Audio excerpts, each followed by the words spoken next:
This is an age of disruption, of profound revolutionary change. What we're really asking ministers is to empower the ambassadors. The only thing that you really push forth is the truth. You don't see many women represented when it comes to the decisions as to how to handle the pandemic.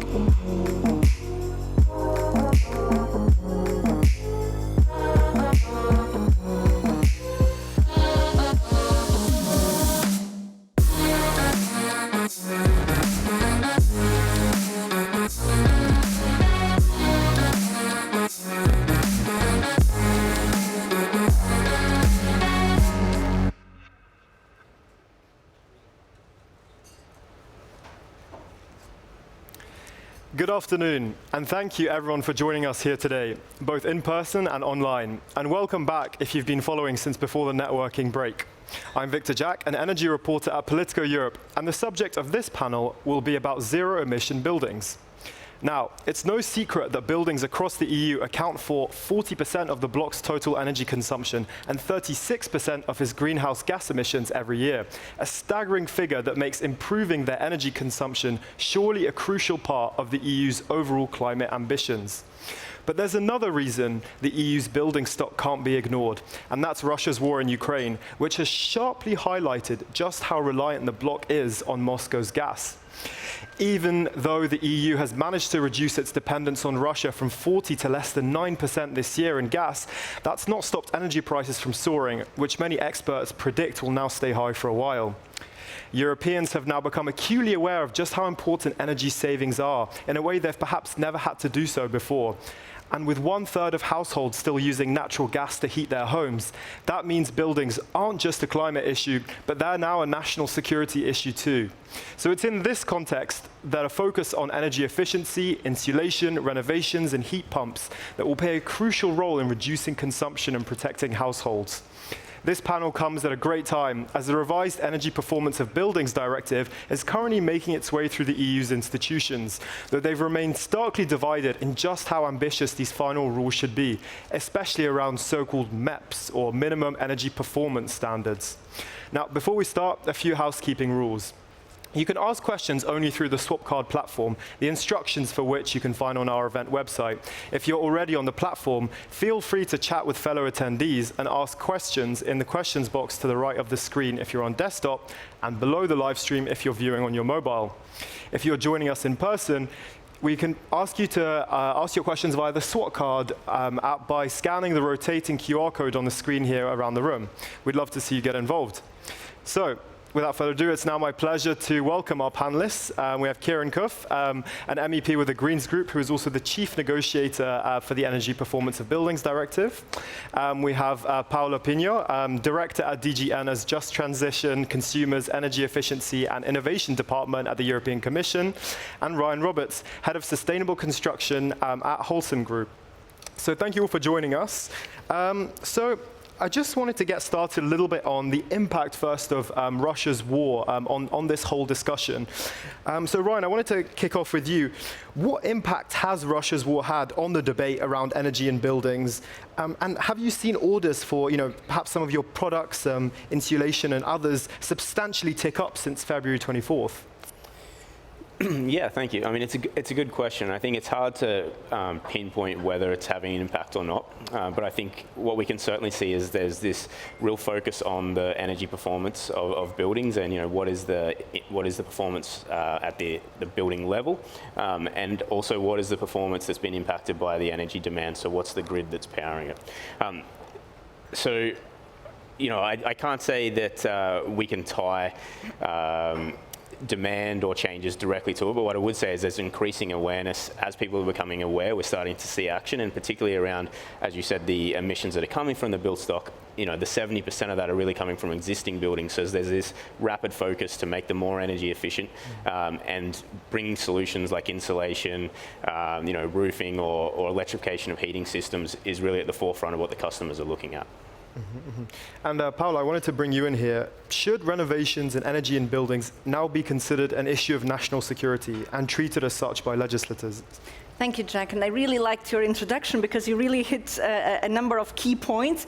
The role that buildings play And when you know it's 40% of our energy consumption, you know you need to do something about it. When you know the role that gas plays still in heating of buildings, and we are confronted now with our dependence on our overly dependence on one single supplier, it's absolutely obvious that you need to do something about buildings and do it faster. And we did have already the Performance of Buildings Directive on the table, being discussed, being negotiating, but it's clear that since the war started in Ukraine, we also saw the need, and we're very pleased to see that it was not the Commission alone, but really also the Member States and the European Parliament who have clearly agreed that it's not enough to do what we intended to do. We have to do more, and we need to do faster, because indeed, and I like you putting buildings as a question of national and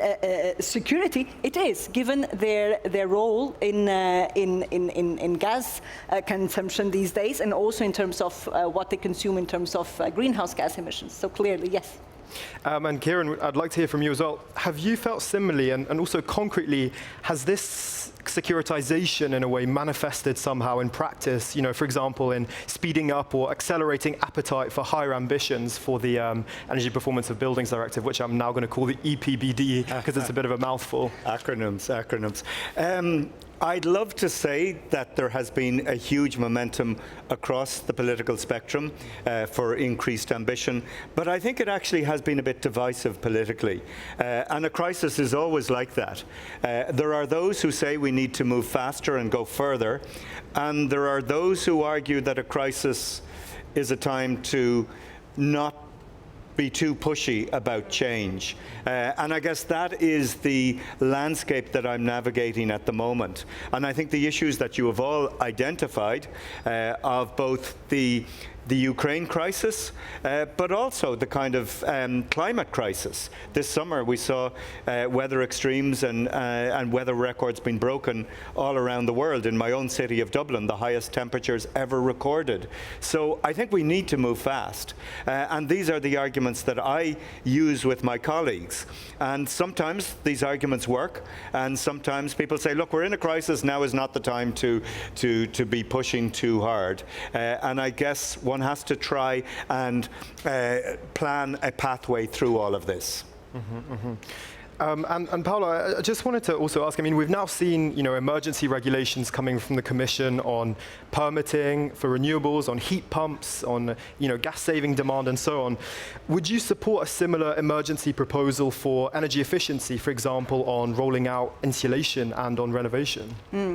Well, to some extent, we are doing that. And if you look at the REPowerEU came up after the war started, precisely in the sense that we need to accelerate what was our plan in terms of energy transition, in terms of our 2030 targets. And there you will see a clear acceleration, for instance, when it comes to the deployment of heat pumps, with 10 million envisaged in the next 5 years, with an acceleration of what goes into buildings. Also, new provisions have been introduced, notably in terms of seizing the potential of buildings when it comes to the solar power and how that can be built in and actually optimize the building. So there is already it hasn't translated as such in an emergency measure, and we're pretty much relying indeed on what is on the table now with the Council, with the Parliament, to boost the ambition. But there is, I'd say, it's not just about emergency. It's also about structural changes, and we cannot lose sight of those. And so for now, the challenge is really to remind everyone that one issue is the short term, and the other one are the structural changes that need to be carried out in order for us to be in a better situation in the years to come. Absolutely. But obviously, you know, while the co-legislators kind of go over this measure, you know, that might take a while in implementation as well. And obviously, the EU is going to be in quite a tricky spot next year, right? Perhaps even worse than this current winter in terms of the gas gap and that sort of thing.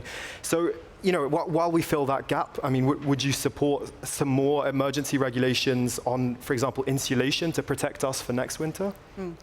Well, you've heard and you've mentioned there is the emergency measure now on accelerating the permitting of renewables, which I believe will also have an indirect effect on the decarbonization of the buildings, notably. We can also not forget that on top of the regulatory measures, we also now have unprecedented financial means, which actually already stem from the previous crisis that we've gone through, COVID, and which allowed to have financial means which are really unprecedented and that member states are making use of as we speak, with 60 billion euro altogether going into energy efficiency, going into building renovation. So we see also very clear plans from member states to use these financial means to invest it in building renovation, and this is clearly a positive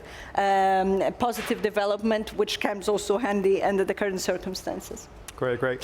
So I'd like to talk a little bit now about the EPBD itself and some of, perhaps some of the tensions and divisions there. So kind of one of the most contentious elements are these minimum energy performance standards, which are essentially rules around making buildings meet certain energy performance requirements within a certain time frame.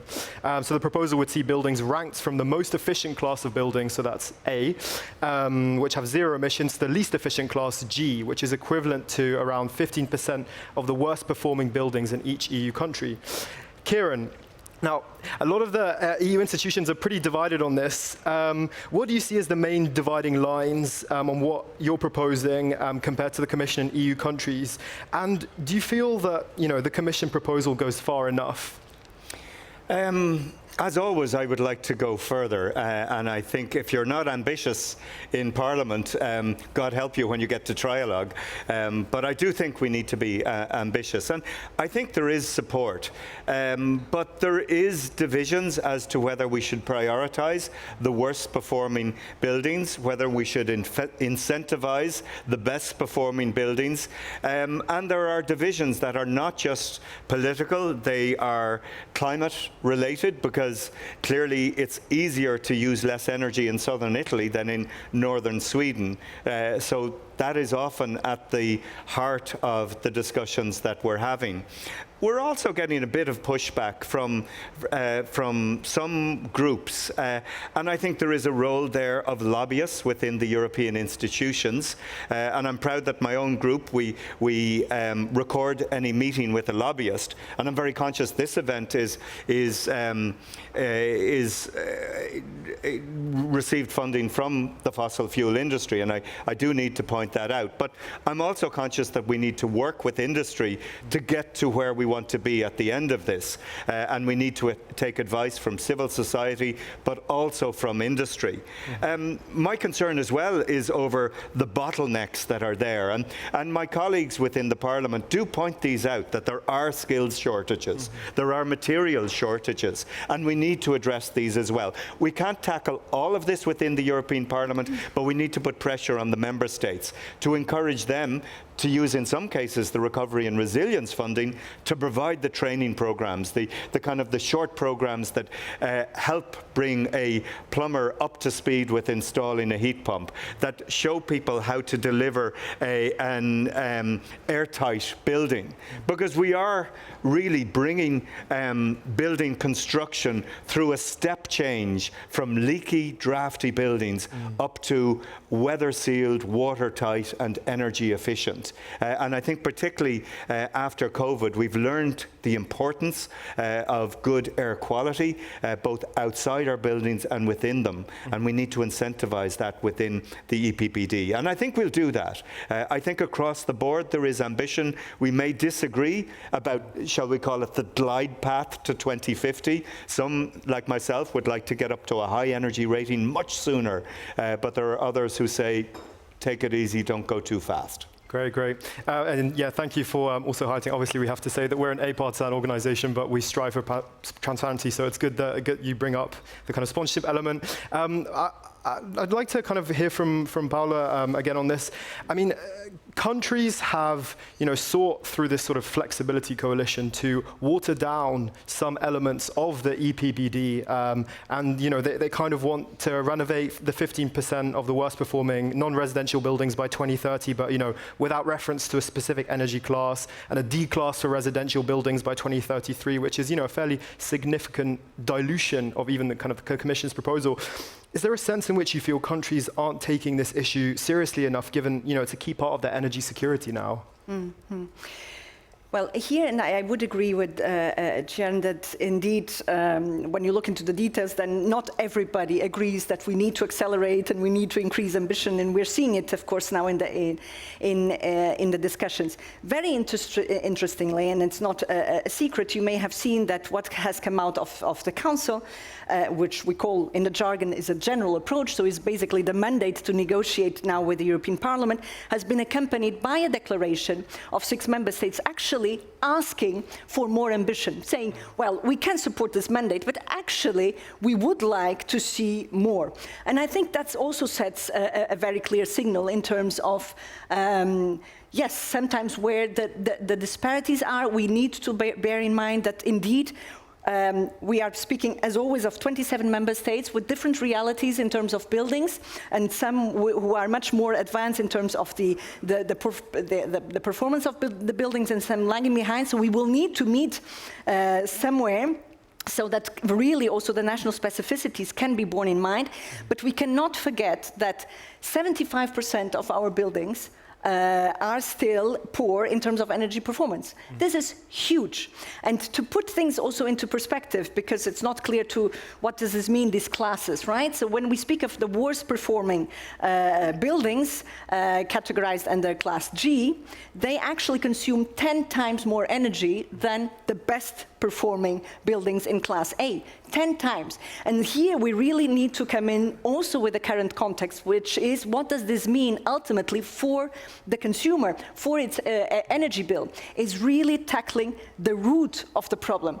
And when we now see how impactful high energy prices can be on the consumers, on society overall, again, this is another reason why we need to address the root of the problem, and a big chunk of it is indeed in the buildings, and I think member states are also realizing that, and we're really putting all our efforts to make sure that what comes out of this negotiation and discussion is at the level of the challenge that we're going through these days.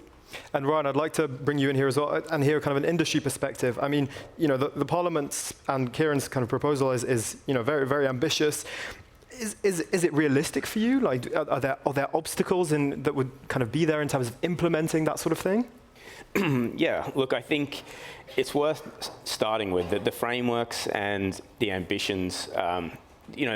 These can be whatever they will end up being in terms of discussions, but the science is pretty clear on where we need to be, and that's that. By 2030, we need to move from, say, 150 kilowatt hours a square metre where we are now. We need to get down to 95.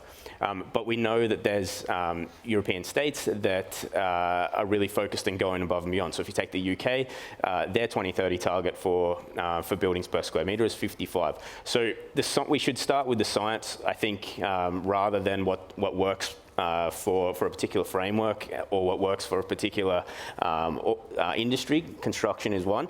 And then if we know what the targets are, then we look at what the hurdles are. Definitely what Kieran mentioned around having the right skills both at the design stage for retrofit, so the architects, the designers, the engineers, but also the trades that implement them. It's a very fast step change and a big shift that we need to implement to get the buildings retrofitted. But the beauty is the mechanisms to do that are already here. So, the types of renovation systems and materials that we will use to get to 2030, they already exist, they're well proven, and a lot of the industry understands them well. So it's really about an acceleration path, moving from 1% where we roughly are of renovation of buildings currently. By 2030, we need to accelerate that. It needs to go to about 2.53%, so 10 million homes a year. And the majority of that work gets done in reducing the energy intensity of buildings by a really key number of core solutions. So using buildings as batteries, so to speak. So using the thermal regulation and storage of materials that have great thermal mass, masonry, concrete, but then glazing improvements, airtight, as you mentioned, insulation properties, and then on-site renewables. So it's not. It's a small number of really effective solutions that already exist, already proven, that need to be rapidly scaled and deployed by the industry, but it requires a change. Absolutely. And Kieran, just to bring you in here as well, I mean, you know, a recent study I'd just like to cite for you is that from a thermostat manufacturer showed the kind of stark differences in energy efficiency of buildings inside the EU. So it found that kind of after 5 hours, where the internal temperature of houses was 20 degrees and 0 degrees outside, you have some countries like Germany and Sweden that lost 1 degree of their temperature on average, while in Belgium it lost, you know, 3 degrees, and in some other countries, you know, even more than that. What can countries like Sweden and Germany teach Belgium? I think one of the key lessons is energy efficiency. We talk about the megawatts, but the negawatts, in other words, the negative energy, is a crucial aspect of this. And yes, we need PV panels on every roof in Europe, but we need the heat pumps, we need the insulation in the walls, we need the double and the treble glazing, and that's what works in the Nordic countries. And they know everything about cold winters, but I think we need to learn from them. And actually, a lot of countries like Ireland or Belgium, in terms of degree days, not to get too technical, but actually the heating requirement can be long in a country like Belgium or Ireland, and it does require quite a bit of energy. So I think we need to learn from countries, those countries you go to and you're never cold once you're inside. You get chilly in a country like Belgium or Portugal or Spain at the wrong time of the year. And I think we need to learn from the countries that do it right. And it's not rocket science. Yes, it is technical. And yes, it does require investment. But I think if we do this right, the payback, particularly for people who are often vulnerable, older people. I mean, around the corner from where I live in Dublin, we took local authority housing for older people, and we brought it up to a passive house standard. And the improvement in the quality of people's lives was extraordinary. The health outcomes, the lack of mold, the lack of condensation. And if we do this right, it's extraordinary. I mean, Fran Timmermans on his presentation spoke about a revolution, but this is a gentle revolution. It improves the quality of lives for everyone. It's not cheap, but if we do it right, it'll drive the European economy for the next 30 years, and it'll improve the quality of people's lives. And that's why I believe in it. And I think we can certainly bring people on this journey. Absolutely. And just to very briefly cite another study, I'm going over to Paula for a second. A BPIE study found that even when taking Repower EU, so the Commission's strategy, you know, with energy efficiency and reducing dependence on Russia, into account, the EPBD would only reduce greenhouse gas emissions by around 17% compared to the overall building sector target of 60% by 2030, right? Well, also, a Commission analysis recently found that, you know, it looked at countries' long-term renovation strategies, and it found that, you know, some EU countries, you know, efforts will just not be sufficient to decarbonize their building stock by 2050. You know, so would you say at this point it's likely that some countries just missed their 2030 buildings emissions targets? Well, first of all, I think we need to look at all the instruments in place, right? And the EPBD is one legal tool that we have, but there is a number of other pieces of legislation which will also contribute to the decarbonization of the building stock. Take, for instance, the Energy Efficiency Directive, take the renewables directives I was mentioning, and not just the regulatory tools again, but also all the tools that we are deploying, notably the financing that comes with it and that may not be directly reflected in legislation. So it's a combination of tools which is not just legislation, but that would enable meeting this climate target plan targets that you mentioned, and that indeed point to a reduction of 60% of the greenhouse gas emissions in buildings by 2030. This being said, it's not guaranteed that everyone will meet these targets, and it's clear that it is very ambitious. I think we shouldn't be shy about recognizing that it is extremely ambitious, and but I think it's extremely important to point to the direction, to set out the vision, and set out also what is it that we are all committed to achieving. And then we'll see there may be obstacles on the way, there may be difficulties, but setting a clear target, setting a clear vision will really enable everybody to come together. And you've seen it's a number of sectors. Is it the construction sector? It's the skills where we also need to invest. Is the financial? Is the signal to the investors that the EU is serious about the renovation of buildings? So maybe finally we can also trigger more interest from the financial institutions to actually also co-finance renovation. So it's really a number of tools that we're looking into. So not just the EPBD, but of course the EPBD is central to this objective. Absolutely. Now I'd like to do something a little bit controversial. I'd like to just go around the panel one by one and ask everyone just a yes or no simple question. So given what we've just heard in this discussion and taking into account what we've heard about countries potentially diluting some of their ambitions on the EPBD, potentially, it's, as Paolo said, not guaranteed all of them to kind of meet their targets for emissions reductions. Are countries taking energy in buildings seriously enough as an issue at the moment? Ryan? Yeah, thanks for starting with me. Just yes or no, please. I'm going to have to insist. No. Okay. Kieran? Yeah, a thumbs down on that. It's a no. But anything can change.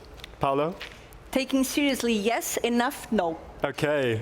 I like that caveat. Great. So let's move on now to discussing, where we go from here. A couple of obstacles in the future, and yeah, please remember to send in your questions through the Swapcard app. So I want to start with you, Ryan. Clearly, it's not just a matter of political will, and as kind of Kieran's talked about, you've kind of touched on as well. There are other obstacles facing a radical ramping up of renovations, right? In terms of retrofitting and insulation, including skills shortages and electrification as well. Could you just talk us through some of those from an industry perspective?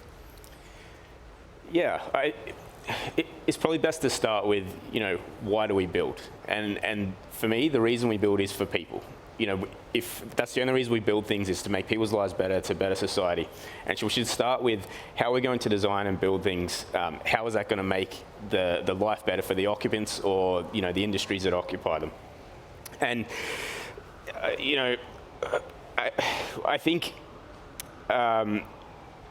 with that in mind, I think we should really look at who's going to live there and what's the outcome for it.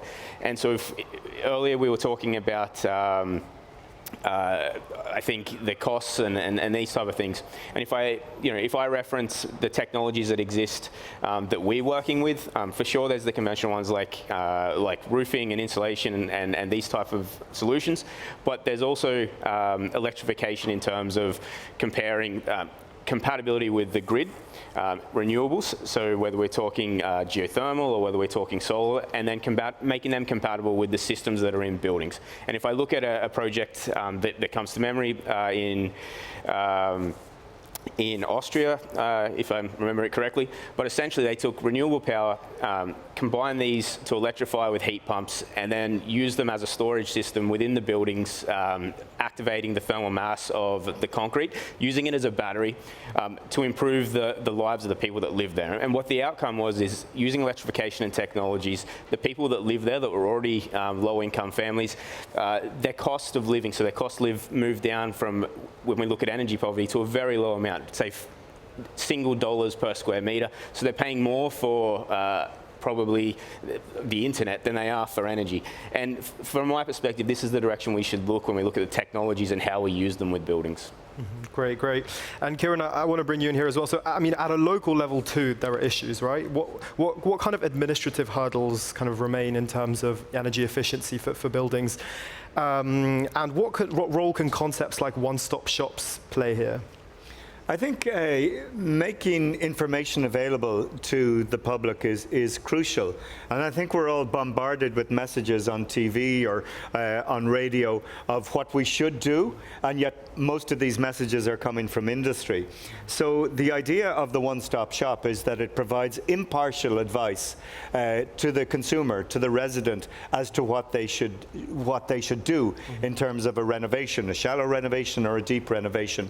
And I think this is a really important role to separate the wheat from the chaff, to give good, solid, evidence-based advice as to what makes sense. We want to do that as well with the energy performance certificate and with the kind of building passport. But I think the role of the one-stop shop, and they've been rolled out in some cities, in Cork, in Ireland, and elsewhere. And I think the consumer wants this because it provides the impartial advice. It also connects the different things we want to do with buildings, because as we move towards electrification, we want you to be able to power up your vehicle from the energy generated on the roof of your building, and that's a real opportunity with the EPBD as well.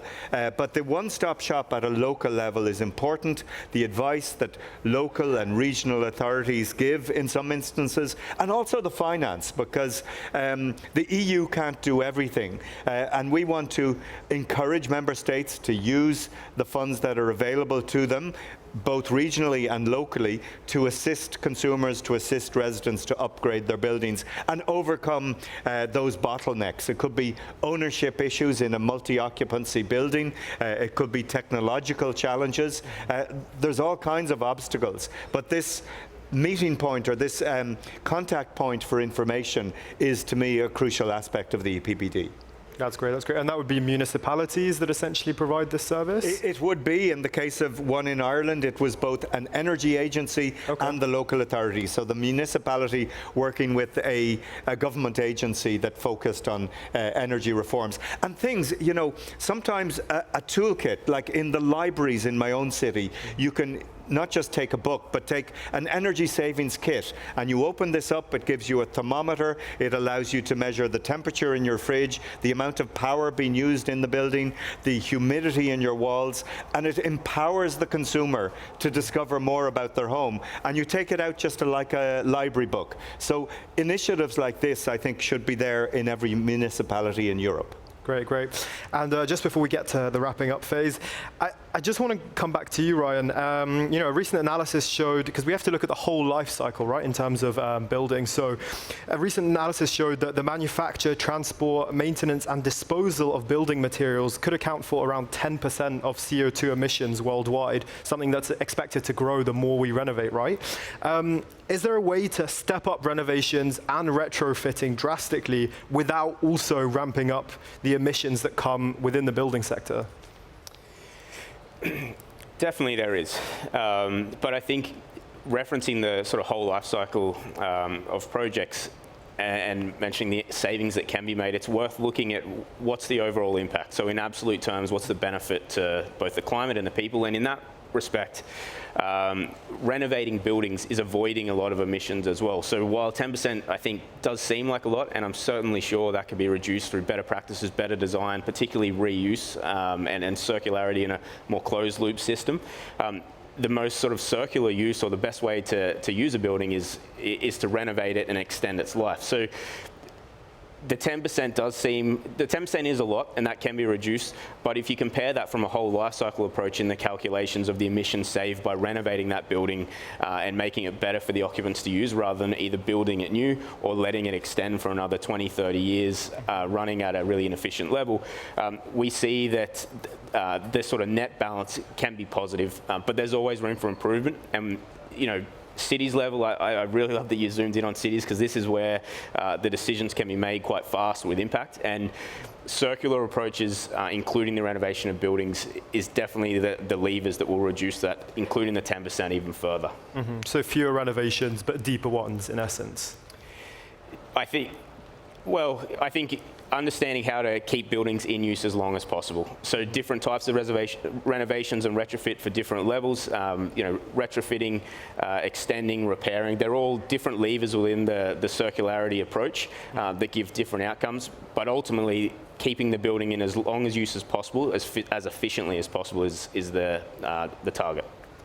Yeah, I think the most sustainable building is the building we already have, we need to focus more on retaining and upgrading buildings rather than a slash and burn approach to demolition and rebuild. And the commercial world often looks for demolition rather than refurbishment. But I think we can tackle the embodied emissions. I think we will focus on the materials that have a lower carbon footprint. We know that concrete is responsible for, I think, 9% of European Union emissions. But if we reuse buildings, that's a good start.